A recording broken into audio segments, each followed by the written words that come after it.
i-share ko lang sa iyo ngayon yung trade na tinake ko sa gold at update kung anong nangyari sa aking FTMO challenge account. Buhay pa kaya yun na nakapag-update sa iyo. So check lang natin at ano yung mga plano ko sa susunod na mga linggo. Dito sa screen ko nakikita mo ngayon yung aking gold trade.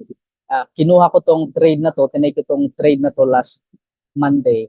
And so far, after 2 days, Wednesday po tayo ngayon, June 19, taas. Umangat na po siya unti. Swing trade po to. Basically, ako po ay intraday trader and swing trader. So, minsan nag-take din ako ng mga trades na ganito. This will take me maybe days or even weeks to hold. Isa sa nakapadagdag ng confidence ko ay yung result ng fundamentals kahapon. So ito, June 18, merong sa 8:30 kahapon, merong dalawang high impact news, which is core retail sales and retail sales month over month. So dito makikita natin na yung forecasted nila na percentage is 0.2%. At dito naman sa retail sales ay 0.3%. However, yung lumabas kahapon na actual ay mas mababa. Meaning, masama ito para sa dollar. Bakit sama tayo as trader nagkikero dito? Kasi itong retail sales data ay nagsasabi kung kumusta yung spending sa mga in the retail world, yung action, yung ano yung nangyayari in the retail sides. Nag-spend ba yung mga tao ng money or somehow medyo kinikimkim mo nila yung money nila, hindi na natatakot sila. So, ito yung nangyari. Bumaba. Sabihin mo, wala masyadong action na nangyayari.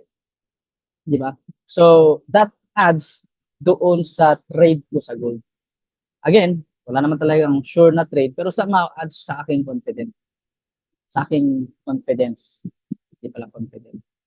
Let's go here sa aking account. Tingnan nyo naman to. Diba? Nakakatawa mang tingnan, pero ganyan talaga. Last time na nag-update ako dito, nag-draw pa ako ng trend line, parang ganon.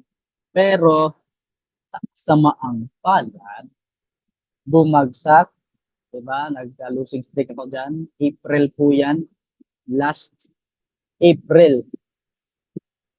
Grabe yung sunod-sunod na losing streak ko doon. At somehow medyo napektuhan ako emotionally. Pero, nakabawi naman tayo ngayong buwan. Pabalik na tayo sa track natin. Hopefully, hindi natatagal na mabalik na natin yung 5% mark na yan. Hindi naman ako nagmamadali. Right? Especially, I am planning to take a 100K FTMO challenge this year lang.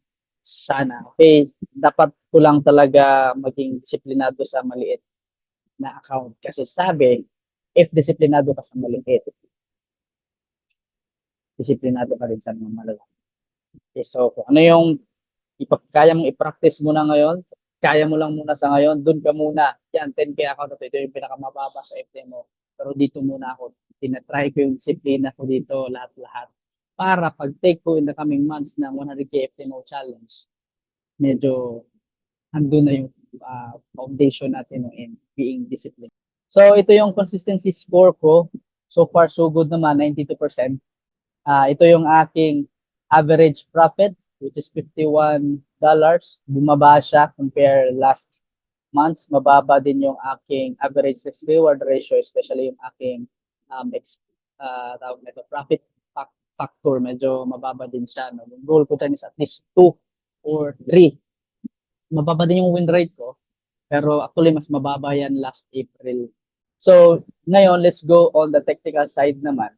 Kanina, napag-usapan natin na yung results high impact news kahapon is somehow bad for the dollar. And I am looking forward na good siya sa gold. Diba? Again, this is not a financial advice. This is only opinion ko. No? Hindi po ako financial advisor or anything. Isa lang po akong humble po na trader. Retail trader lang din. So, titingnan natin siya. Itong gold ay dumaan na dito sa mga support na to ilang beses na din. And ako personally looking or finding a move like this. Di ba? Pag na-break niya itong high na to, yung high na yan, yung high na yan. So, mas maganda. And then, if yung stars mag-align and then the fundamentals is still sa side natin, makukuha natin yung ganyang itsura. Pero again, wala pong like 100% sure sa trading. Anytime, pag ito bumaba dito sa stop loss ko, I will reconsider my trade. Okay? So ito naman yung trade ko kahapon. Unfortunately, the market go against us. Pero, the good thing is, pag rent ng candle na to, itong malaking candle na to, bullshit yung paglabas noong high impact news, pagkakita ko na bad for the dollar siya and then somehow good to for, of course, yung other currencies na against the dollar or naka-pair up sa dollar, pinost ko na agad to. So, yung loss ko dito ay $10 lang. Okay? So, yan yung kagabi. Ito naman ay yung last week ko, which turns out well, very well. Almost no drawdown tayo dito. And then 1+2 tayo dyan. At yung last ko na trade ay June 3 pa. So, hindi ko na mahanap yun. Again, that's a win again. So far, itong trade ko na to, this is just a basic break and retest lang naman. Itong nag-highlight na to,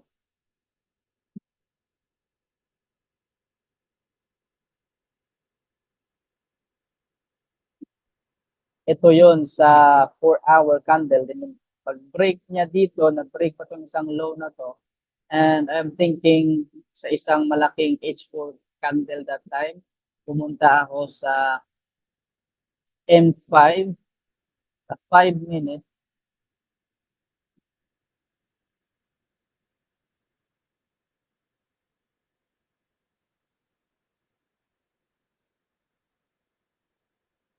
Sa 5, pumunta ako dito sa 5 minutes at nakita ko tong trend line na ito. I mean, yan, trend na yan.